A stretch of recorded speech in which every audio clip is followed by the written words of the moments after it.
आज हम बनाएंगे मीठी टिक्कियाँ। ये बहुत ही ज़्यादा क्रिस्पी, खस्ता और टेस्टी बनकर तैयार होती हैं। इसे बनाकर आप महीनों भर के लिए स्टोर भी कर सकते हैं। छोटी मोटी भूख हो या फिर चाय के साथ आप इसे खा सकते हैं।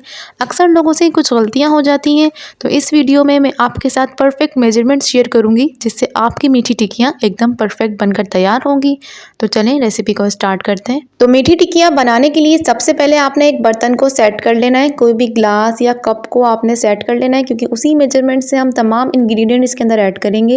1.5 गिलास यहाँ पर मैंने छना हुआ मैदा ऐड किया है। आधा ग्लास सूजी का ऐड किया है। सूजी आपने बारीक वाली इसके अंदर ऐड करनी है, मोटी सूजी इसके अंदर आपने शामिल नहीं करनी। 1 गिलास से थोड़ा सा कम यहाँ पर मैंने चीनी का पाउडर इसके अंदर ऐड किया है।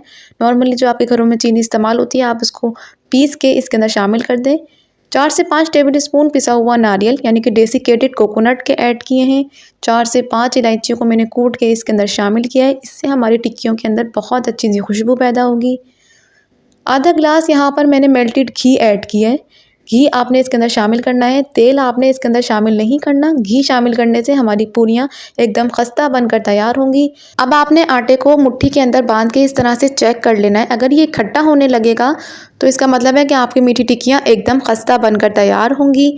अब इसके अंदर आपने नीम गर्म दूध शामिल करना है। दूध आपने इसके अंदर थोड़ा थोड़ा करके ऐड करना है। वो आपने ज़्यादा सॉफ्ट नहीं करना, नॉर्मली आपने इसकी डो बनानी है। सॉफ्ट से हार्ड डो यहाँ पर आपने इसको बनाकर तैयार कर लेनी है। इस मेजरमेंट के साथ आप मीठी टिक्कियाँ बनाएंगे तो आपकी मीठी टिक्कियाँ एकदम परफेक्ट बैलेंस मीठे के साथ बनकर तैयार होंगी और आप पहली ही बार मीठी टिक्कियों के एक्सपर्ट बन जाएंगे।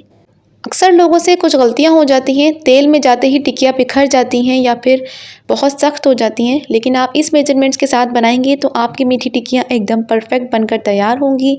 टोटल यहाँ पर मैंने आधा ग्लास दूध से पूरा डो रेडी कर ली। आधा घंटे के लिए हम इसको रेस्ट देंगे। 15 से 20 मिनट रेस्ट करने के बाद यहाँ पर हमने 1 मिनट के लिए दोबारा से डो को नीट कर लेना है। थोड़ा सा आपने इसको नीट कर लेना है। नीट करने के बाद आपने इसको पोर्शंस में डिवाइड कर लेना है। 3 इक्वल साइज़ के यहाँ पर आपने पेड़े बना लेने हैं। इस तरह से आपको बेलने में आसानी होगी। 3 इक्वल साइज़ के पेड़े यहाँ पर मैंने बना लिए हैं। अब एक पेड़ा लेंगे और उसको आपने पतला बेल लेना है। ज़्यादा पतला नहीं बेलना, बस पराठे से थोड़ा सा आपने मोटा बेलना है। ज़्यादा पतला बेलेंगे तो वो बहुत ज़्यादा हार्ड हो जाएंगे, तो आपने इसको नॉर्मल ही बेलना है, ज़्यादा पतला नहीं करिएगा। अब एक कांटे से इसके अंदर होल कर देंगे। इस तरह से आपकी पूरियाँ बिल्कुल भी फूलेंगी नहीं, एकदम खस्ता बनकर तैयार होंगी। अक्सर ऐसा होता है कि आप इसके अंदर सुराख नहीं करेंगे तो वो फूल जाएंगी तेल में डालते ही, तो आपने इस तरह से होल लाजमी करना है। अब कोई भी स्टील का ग्लास आपने ले लेना है, उससे इस तरह से आपने कटिंग कर लेनी है राउंड शेप में। सारी हमने इस तरह से कटिंग कर ली। अब जितनी भी एक्स्ट्रा डो है आपने उसको रिमूव कर लेनी है, उसको दोबारा से आप बेल के इस्तेमाल कर लीजिएगा।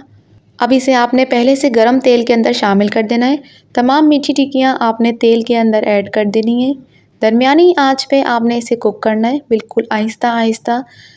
एक साइड से कलर आ जाएगा तो आपने इसको साइड चेंज कर देंगे और मीडियम फ्लेम पर आपने इसे कुक करना है। इस तरह से आपकी मीठी टिक्कियाँ एकदम खस्ता बनकर तैयार होंगी। रजब के महीने में इसे बनाया जाता है और बहुत शौक से इसे बांटा जाता है, तो आप लोग भी इसे एक बार बनाकर ज़रूर ट्राई कीजिएगा। सर्दी का मौसम है, आप गरम गरम चाय के साथ इसे एंजॉय करें। मेरी ये रेसिपी आपको पसंद आई हो तो वीडियो को लाइक और चैनल को सब्सक्राइब कर लीजिएगा। आपको मेरी ये रेसिपी कैसी लगी कमेंट्स में ज़रूर बताइएगा। मीठी टिक्कियाँ यहाँ पर हमारी फ्राई हो गई हैं। अब इसको हम तेल से निकाल लेंगे और एक टिश्यू पेपर के ऊपर रख लेंगे।